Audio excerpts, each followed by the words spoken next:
Hello friends, today we are going to discuss about living world and classification of microbes. मित्रांनो, आजच्या या पाठामध्ये पाहणार आहोत सजीव सृष्टी व सूक्ष्मजीवांचे वर्गीकरण.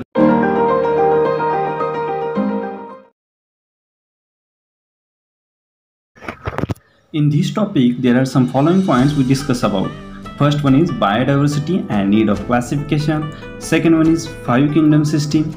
Third one is characteristics of kingdom Monera, Protista, fungi. And fourth one is classification of microbes and its characteristics. तर या घटकामध्ये आपण खालील महत्त्वाचे मुद्दे पाहणार आहोत. पहिला म्हणजे जैवविविधता व वर्गीकरणाची आवश्यकता, पंचसृष्टी वर्गीकरण पद्धती, सृष्टी आणि त्यांची लक्षणे, सूक्ष्मजीवांचे वर्गीकरण आणि त्यांची लक्षणे. Okay, let's see biodiversity and need of classification. जैवविविधता व वर्गीकरणाची आवश्यकता. We know that all living organisms on earth have adapted according to geographic regions, food ingestions, defense, etc. While adapting, many differences are observed in the organisms of same species too. आपण मागच्या येतेमध्ये सजीवांचे अनुकूलन म्हणजे काय आपण शिकलेलो आहोत. सजीव काय करतो तर त्याच्या भोवतालची असणारी भौगोलिक प्रदेश, अन्नग्रहण आणि संरक्षण या कारणांनी तो स्वतःमध्ये अनुकूलन घडवून आणतो. अनुकूलन साधताना एकाच जातीच्या सजीवात विविध झालेले बदल आपल्याला पाहायला मिळतात. उदाहरणार्थ ध्रुवीय अस्वल आणि आपल्या इकडचे अस्वल याच्यामध्ये बदल आपल्याला पाहायला मिळतो. According to 2011 census, around 87 million species of living organisms are found on Earth, including land and sea. So, such a vast number was essential to divide them into groups, subgroups. So, this process of dividing living organisms into groups and subgroups is called a biological classification. तुम्हाला माहिती आहे 2011च्या गणनेनुसार पृथ्वीवरील जमीन व समुद्र यामधील सर्व सजीव मिळून सुमारे 87 दशलक्ष जाती ज्ञात आहेत. एवढ्या प्रचंड संख्येने असणाऱ्या सजीवांचा अभ्यास करण्यासाठी त्यांची गटात विभागणी केली. सजीवातील साम्य व फरक लक्षात घेऊन त्यांचे गट व उपगट करण्यात आले. सजीवांचे गट व उपगट बनवण्याच्या या प्रक्रियेलाच जैविक वर्गीकरण म्हणतात. Check out the history in your box. इतिहासात डोकावताना. With this scientist is another American ecologist, Robert Harding Whittaker. In 1969, he divided living organisms into 5 groups. या शास्त्रज्ञांच्या बरोबर रॉबर्ट हार्डिंग विटाकर या अमेरिकन परिस्थितिकी तज्ज्ञ याने इसवी सन 1969 मध्ये सजीवांची 5 गटात विभागणी केली. This classification Whittaker considered following criteria. वर्गीकरणासाठी विटाकर यांनी पुढील 5 निकष विचारात घेतले. First, complexity of cell structure, पेशींची जटिलता.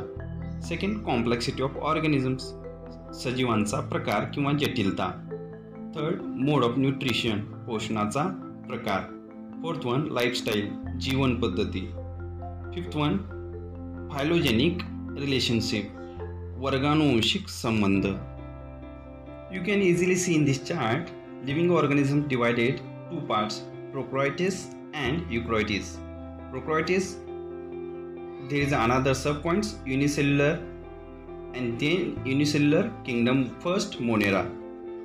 Look at the eukaryotes, there is a divided subpoints unicellular and multicellular. In unicellular kingdom 2 Protista and multicellular there is 3 kingdom 3 fungi, kingdom 4 plantae, kingdom 5 animalia. तुम्ही दिलेल्या तक्त्यामध्ये पाहू शकता सजीवांची विभागणी 2 गटात केलेली आहे. एक आदिकेंद्रकी, दुसरा दृश्यकेंद्रकी. आदिकेंद्रकी पुन्हा त्याचे गट एकपेशीय आणि त्याच्यामध्ये सृष्टी एक मोनेरा आहे. तर दृश्यकेंद्रकीमध्ये त्याचे 2 उपगट केलेले आहेत. ते एकपेशीय, बहुपेशीय. एकपेशीयमध्ये सृष्टी 2 प्रोटिस्टा येते, तर बहुपेशीयमध्ये खालील 3 सृष्टी आहेत. सृष्टी 3 कवके, सृष्टी 4 वनस्पती आणि सृष्टी 5 प्राणी. किंगडम फर्स्ट मोनेरा, सृष्टी 1 Monera. Activity. Take a small drop of a curd or a buttermilk on a clean glass slide. एका स्वच्छ काचपट्टीवर दही किंवा ताकाचा अगदी लहान थेंब घ्या. Dilute it with a little water. त्यात थोडे पाणी मिसळून विरलन करा. Carefully keep a cover slip. त्यावर अलगद आच्छादन काच ठेवा. And observe it under high power of compound microscope. सूक्ष्मदर्शीखाली काचपट्टीचे निरीक्षण करा. What do you see? तुम्हाला काय दिसेल? Moving a small rod like microbes are lactobacilli bacteria. यातील हालचाल करणारे अगदी लहान काडीसारखे सूक्ष्मजीव म्हणजे लॅक्टोबॅसिलाई जीवाणू. All type of bacteria and blue green algae are included in the kingdom Monera. Monera या सृष्टीत सर्व प्रकारच्या जीवाणूंचा व नील हरित शैवालांचा समावेश होतो. So look at the characteristics of kingdom Monera. चला तर आपण मोनेरा सृष्टीची लक्षणे पाहूया. First, all the organisms are unicellular. हे सर्व सजीव एकपेशीय असतात. They may be autotrophic or heterotrophic. ते स्वयंपोषी किंवा परपोषी असतात. Last one, these are prokaryotic cells without distinct nucleus or cell organelles. हे आदिकेंद्रकी असून पटलबद्ध केंद्रक किंवा पेशी अंगके नसतात. So let's discuss about kingdom 2 Protista. चला तर सृष्टी 2 प्रोटिस्टा पाहूया. Prepare a temporary mount of 1 drop of a pond water on a glass slide. एखाद्या डबक्यातील पाण्याचा एक थेंब काचपट्टीवर ठेवून सूक्ष्मदर्शीखाली निरीक्षण करा. Observe it under low power and high power of microscope. Will find some motile microbes with irregular shape. These are amoeba. यांची लक्षणे पाहूया. What is the characteristics of a Protista? First one, protista are single-celled organisms with well-defined nucleus enclosed in a nucleus membrane. Protista सृष्टीतील सजीव हे एकपेशी असून पेशी पटलबद्ध केंद्रक असते. You see, into the monera, these cells without distinct nucleus. But in these protista, they are enclosed with nucleus and nuclear membrane.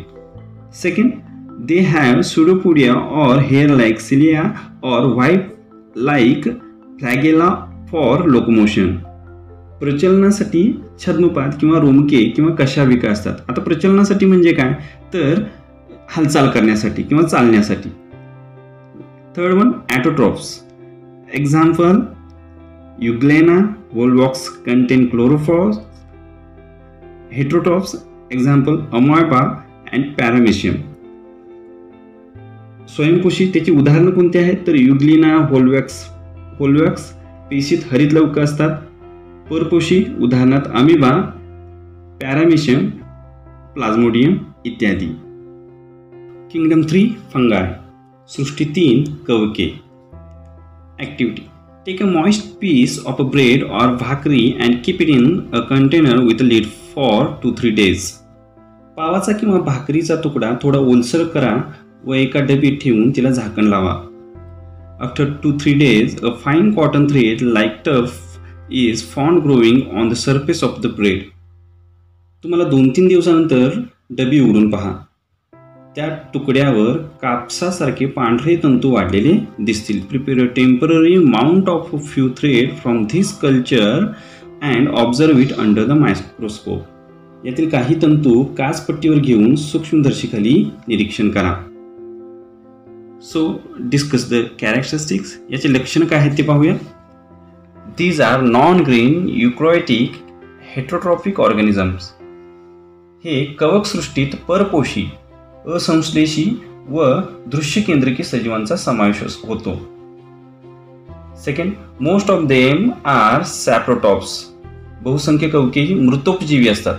म्हणजे what is mean, they feed upon decaying organic matter. ते कुजलेल्या कार्बनी पदार्थावर. Their cell wall is made up of tough and complex sugar called chitin. कवकांची पेशी भित्तिका chitin या जटिल शर्करेपासून बनलेली असते. Some fungi are thread like and many nuclei are present in the cytoplasm. काही कवके तंतुरूपी असून त्यातील पेशीद्रव्यात असंख्य केंद्रके असतात.